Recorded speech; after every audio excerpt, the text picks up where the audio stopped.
The health file under President Abdel Fattah el-Sisi received unprecedented attention. During the past period, President el-Sisi has been working on achieving comprehensive health care for all citizens and harnessing all capabilities to improve the system and change it for the better, including launching various presidential initiatives under the umbrella of 100 million healths, and working to raise the efficiency of infrastructure and providing hospitals with the necessary supplies.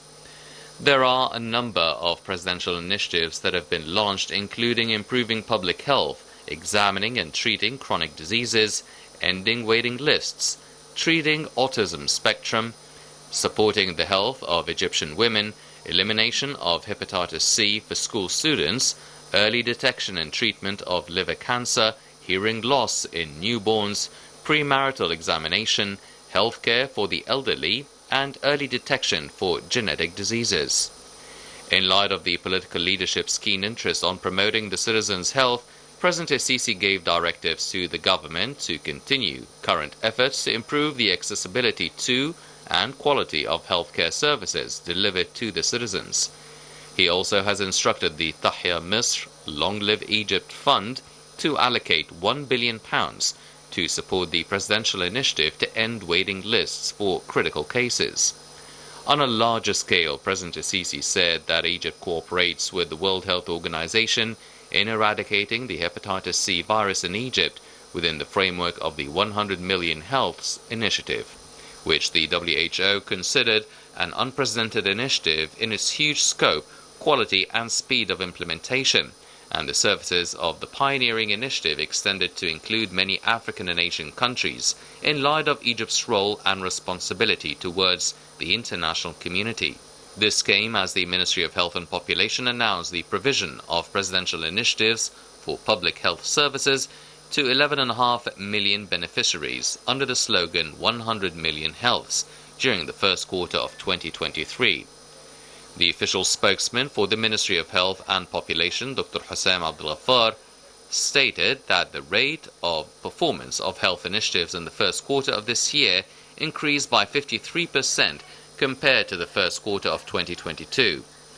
In the same context, Minister of Finance Mohammed Maid said that allocations for the health sector in the next fiscal year 2023-24 amount to £397 billion, with an annual increase of 30.4%, noting that the constitutional entitlement of the health sector has been fulfilled in the new budget.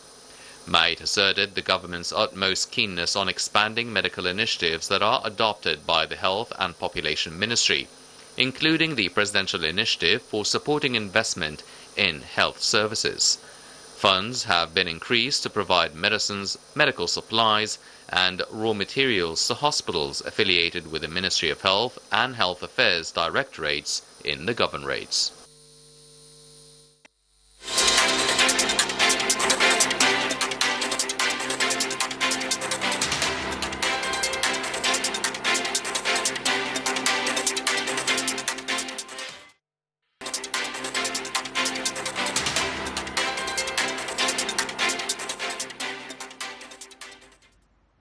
Welcome back, ladies and gentlemen, continuing our discussion with Dr. Mabrouk.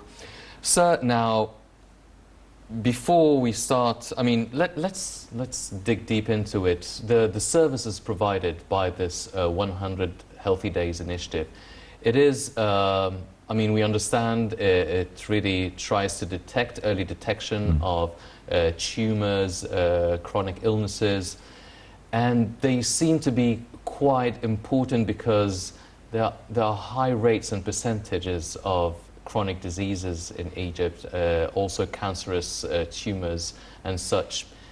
How important and what else is provided by such an initiative? Let's agree about something. The percentage of chronic diseases in Egypt does not differ much on other countries, either in the region or world. It's international standards. But the point is how to reach these patients and how to diagnose them. Early diagnosis is a very important part. And I believe what's nice, what I read about this 100-day health, is that they are trying to get into early diagnosis. And the point is, you have a lot of agents and a lot of things that you do. You have the units of the primitive health units that are all over Egypt. You have almost 700 or 500, 600 hospitals all over Egypt that are involved in this. And you have even a lot of medical convoys that goes around. Even they have their own, I was very happy to find that they have a car for magnetic resonance imaging, which is very expensive to do, reaching the population, and even CT scan, mobile CT scan units. All this is very important to diagnose. Early diagnosis is very important. Prevention of diseases, prevention, the program that happened a couple of years ago of eradicating the hepatitis C virus. Me as a surgeon, I have suffered very much in our population from the patients that have this hepatitis C virus infection that was almost like endemic in Egypt. Now it has decreased very much with this initiative of treatment and early diagnosis. As we go through all these periods and early diagnosis, to reach the impoverished is very important. To reach the poor patients is important, because there has to be, of course, the NHS network that will all the people of Egypt will be under the umbrella of protection of their own health. This is not a very far-fetched dream, because already we have a lot of hospitals all over Egypt, and even the trial or the plan is that even the private hospitals will be also working with the NH system to provide the free service or the medically insured patients with this distinguished service. Already it started in governorates like Port Said and Ismailia. Yes. Hopefully it will reach Cairo. It's a very big challenge. It needs a lot of money, it needs a lot of resources, but I believe that the amount of money that has been dedicated to the Ministry of Health recently, this is something that has never been allocated by any other previous government to what's happening now. So it's very important to provide medical health for the needy, without any discrimination. Like the famous motto that we have on our hospital in Shams University, which I'm very proud to be a member of this staff, is what the Mirdash Pasha, who was a very rich man in the late 20s and early 30s, who has dedicated 100,000 Egyptian pounds, which is almost 1 billion or even more, of a piece of land and a hospital to be built. And it's written on it to treat patients for free with no discrimination between age, sex, race or religion. This is the motto, and this is what the Egyptian government is trying to do. Should not be any discrimination, and the people who are impoverished should receive proper humane health care, and I think this is what's been done. And to search for these patients and to give them the proper care is part of our task. It's our duty to present good service for people. We can see that the NH system working all over the world. I mean, a country as big as the United States does not have this medical insurance up till now, and a lot of people who are not having this medical insurance are denied the service, and unfortunately they are not given even their basic needs. While a country like, for example, Canada or UK, they have this NH system, but still they have a long waiting list. During the last 3 or 4 years, being on the helm of one of the departments, the Department of Plastic Surgery at Shams University, I was faced with the fact that always, even the president or the presidential initiative was to try to reduce the time of the waiting lists of the elective surgeries. And this is very important for the people to feel that there is somebody who's feeling them, who's feeling their aches, feeling their pains, feeling their problems. This is very important to share, and there is a big difference, especially in the English language, between sympathy and empathy. And sympathy is good, but people who are sympathetic with you will just say hi, take good care of yourself, give you a slap on your shoulder and say be brave. But empathy is that you're going to feel the pain of the others and you put yourself in their own shoes. If you have this, then you are going to be blessed. Yes. And I believe it's very important. It's part of the blessing that a country is having, is to have somebody who's directing it to feel the empathy of the people. Empathy is very important. Well, sir, I mean, you've touched upon something that is quite important. I mean, all these initiatives and services are provided for free. Yeah. And it is not free in maybe other countries. And even if Egypt is charging, for instance, to deal with diabetes, it's much cheaper than it is in a lot of the Western countries in the States or in Europe as well. And you've alluded to really on the way to eradicating virus C, which has been commended by the WHO. At the same time, Egypt is dealing with many, like the rest of the world, with many economic and financial difficulties, and many different sectors within the society needs a lot of financing. How are we finding this sort of balance to provide a really high quality medical service for millions of Egyptian citizens for free, at the same time that maybe other countries are not, and maybe we have other different sectors in Egypt and in our economy that needs much more financial assistance? I mean, how are we finding and hitting this balance? Well, I think it's very difficult, and it's a very big challenge. It's an hourly challenge. It's not just day to day. And I don't envy the minister. I don't envy the president for the big burden on his shoulders to try to fulfill what we can call an impossible dream, but hopefully it will be done. It needs a lot of cooperation, it needs a lot of dedication, and it needs a lot of financing. The first step which was made is increasing the budget of the Ministry of Health. Yeah, so it's the same, yes, yeah. and increasing the budget for the Education, Ministry of Education, because a successful country is the country that has, as I said before, a healthy, educated population that can pull the train of progress.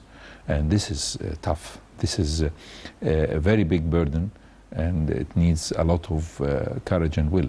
Yes. And definitely this is a big challenge. Dr. Mabrouk, now,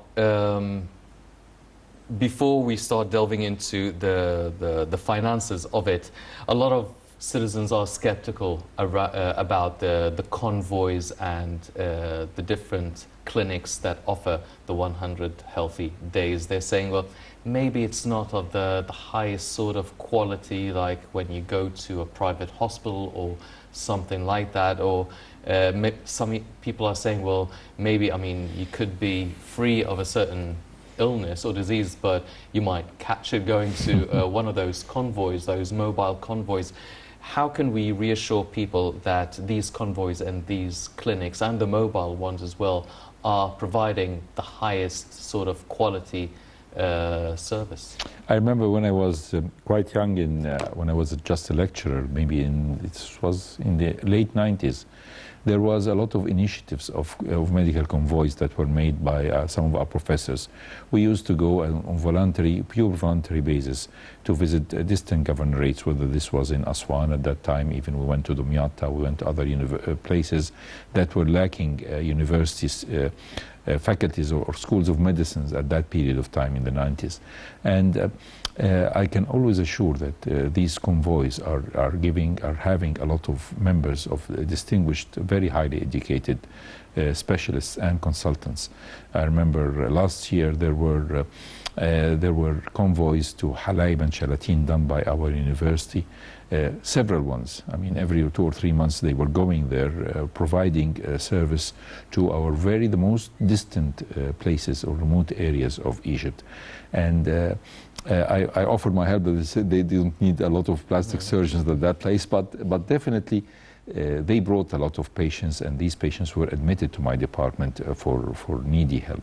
So I think definitely the people who are members of these distinguished convoys are already physicians who have, and nursing staff who have already acquired a lot of training. Nobody is doing training on these people. I can be skeptical of convoys or about our societies that come and say we are helping the people and they are having their education toll on Yes. Africans or on Egyptians or whatever. But Egyptians to Egyptians, they are highly qualified physicians. They are doing their best, and they are motivated not by money, but by pure empathy, I believe. Well, you've touched upon the high-skilled physicians, and we seem to have an issue here in Egypt that Egypt does produce a lot of high-skilled physicians and scientists and academics and everything. But the attraction and the temptation of traveling abroad and leaving the country, going to other countries, pursuing different careers abroad seems to be a challenge that Egypt is really working on overcoming and stopping, really. I mean, nothing against people trying to pursue careers elsewhere, but you still want to keep your natural sort of national treasures and those really skilled physicians. 30% or an increase in the budget for the health sector is a good significant increase, but this sector is quite an expensive sector, Definitely. and prices are going higher by the day, starting from medication to supplies. We have to accept that there is brain drain, and we can see that all over the world now, especially in developed countries, they say that a lot of young people do not want to study medicine because it's a very long and winding road. And you can ask me about that, and I can tell you pages about that. It's a very tough way to learn, to get the proper education. You have to have a master to teach you, and you have to have a dedicated master who is going to support you. And you need to be a humble student and to accept advice and sometimes accept even hard or harsh words to learn. And not everybody is capable of doing that. It's a 6 winding years in the undergraduate, and then you start searching for postgraduate studies and trying to learn. This is a lot of skills that has very high learning curve. And therefore, Europe and even the States, the whole world, are more into brain draining physicians from all over the world than forcing their young people to get to medical school. A lot of people are finding that the medical school is not that attractive. However, we know now after this intelligence quotient things and the things that we are watching now is the artificial intelligence, that medicine is the only profession, whether medicine or nursing or every medical stuff, is the only profession that will not be replaced in the coming 20 or 30 years by artificial intelligence. You need to have a personal communication. Nobody can diagnose. Even telemedicine has always to be very guarded. You cannot apply telemedicine or WhatsApp or all these applications smoothly. You can just have an idea, but you have to examine the patient yourself. You have to touch the patient himself and to have the proper history and ask the leading questions. All this put a burden, and therefore there can be on the rise again demand for physicians, and people will start to educate. How to combat the brain drain? I have no clue for that, but I'm sure that if the government concentrates on raising or giving incentives for the young physicians, attracting them to stay, this definitely will help Egypt to keep this very important fortune. You can see, and I see that, and when I teach to my students in the Faculty of Medicine, I see a lot of brilliant minds and a lot of kind people who are have chosen this difficult path. They all have in their minds a lot of high principles and a lot of idols and ideas, and they are very ready with ideas and innovations, and they can really make a difference. If we give our students more care and definitely attracting them and teaching them the value of staying in Egypt, but at the same time compensating them, this is definitely, if you are not even able to compensate them money-wise, then you have to compensate them on on the emotional level, telling them how much you evaluate their work, how much you say. It's very degrading when you say that there is a lot of negligence in the medical sector. These people are doing their best. These people are caring for you. These people are the ones who are your first line of defense. I remember that the first line of defense is not in a centrally well-equipped hospital. It's in a remote health unit that you might make, or somebody could make a car accident, and if he is not well prepared for that, he's your first line of defense. Be kind to them, because they are your saviors. Dr. Mabrouk, now we're talking today about the 100 Healthy Days initiative, but there are so many other initiatives that preceded that. The 100 million healthy lives, the Decent Life initiative with all its sort of medical attention that it is getting, targeting over 4,000 villages across the country. Also the national health insurance system that is being applied, started off in Bursaid, as you've mentioned before. So throughout all these initiatives over the past few years, what have we really learned about the medical culture of the Egyptian society, or our strong points or challenges or obstacles that we need to try and overcome and fix within our health sector? What did we learn throughout all these mega national health initiatives?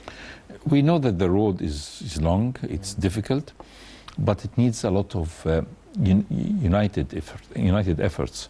We have to be very strongly helping and supporting this rich population that we have. The medical population definitely deserves a lot of great care and appreciation. They need to be given the confidence that they deserve, because already they are doing a marvelous job. They are trying hard, they are doing their best, and they have a lot of aims. We need to support them, and we need to give them what they really expect, which is respect and admiration. And I believe that a lot of people now are changing their points of view. And the lesser we are seeing articles carrying these ambiguous sentence saying negligence in a medical hospital or negligence of a physician, we see a physician has saved the life of 2 or 3 people. The physician has given or donated blood for his patients. Things that are carefully done and are carefully knitted in and carefully impregnated in the attitude and the behavior of the Egyptian physicians, not today, not yesterday, but even many years back, centuries back. The Egyptian medicine has progressed since Muhammad Ali's times, and with the medical school of Qasr al-Aini in 1828, and the other medical schools that started for example, Ain Shams University in 1947, we're celebrating 75 years of Ain Shams Medical School. All this can put a lot of glory and pride in what we have done in the medical profession, the physicians who have done, and how even during the colonial times, when they were putting down the physicians, we could see people like Ali Pasha Ibrahim or Naguib Pasha Mahfouz, who graduated. I mean, Cromer demoted the medical school, the Cairo Medical School or Qasr al-Aini Medical School, and said it should not give physicians, it should give assistant physicians. And the rank or the graduation certificate of Ali Pasha Ibrahim 1900 and of Naguib Pasha Mahfouz 1902 was assistant physician. But these people were able to change the face of Egyptian medicine, and they proved themselves, and Ali Pasha Ibrahim became the first physician, the first dean of the faculty, Egyptian dean of the Faculty of Medicine, and the first, the leader of the medical syndicate, and the founder of the new medical syndicate, and the founder of the new Qasr al-Aini school. And he simply was able to convince the king at that time that instead of building a palace, you can build a new Cairo Medical School. So in the 30s, this was built. and he donated almost all of his treasured carpets collection for the Islamic Museum in Cairo. So we can see a lot of symbols and examples. We can see Magdi Ya'oub, who, when I was just a humble medical student who went for a small, short trip to the UK, I asked to attend one of the surgeries in the hospital, and the guy said to me, the head of the department said, "You're Egyptian?" I said, "Yes." "Do you know Magdi Ya'oub?" This was back in the 80s. I said, "Yes, I heard about him." He said, for his sake, I will allow you in. So this is how it goes. Egyptian medicine goes on. Dr. Mabrouk, we're running out of time, but I have one last question now. This initiative is only 2 weeks old now, almost 2 weeks old, and there have been over 5 million beneficiaries from such an initiative. What happens next after all these free initiatives targeting the whole of the Egyptian population, when these mobile convoys and mobile clinics cease to move around the country, and people are not tempted by the free of charge sort of medical attention? What happens next to sustain the influx of Egyptians really going to have their health checkups regularly and really having this mentality of taking care of themselves? I think it's not going to stop, this initiative. And you have to know that although there are mobile units and there are convoys, but still this initiative is going in the 5,000 health units and the 700 hospitals attached to it, and the other university hospitals, and a lot of hospitals around. And as long as there are Egyptian physicians and Egyptian health workers, I think Egyptians should not be worried. Yes. Ladies and gentlemen, on such a very reassuring note by Dr. Mabrouk, it is definitely a culture that Egyptians should really embrace, and great efforts by the state having these initiatives, calling on all Egyptians to hop on the bandwagon and go to the 100 Healthy Days initiative, have their regular general checkup. Unfortunately, that's all the time for this edition of the Daily Debate. But before we go, I'd like to thank my very distinguished guest, Dr. Amr Mabrouk, the Professor of Plastic and Maxillofacial Surgery at Ain Shams University. Dr. Mabrouk, thank you very much for joining us. Thank you very Pleasure much. is ours, sir. Thank you for having me. Ladies and gentlemen, please stay tuned for more coming up on Nile International. I'm Hani Saif. Thank you for joining us.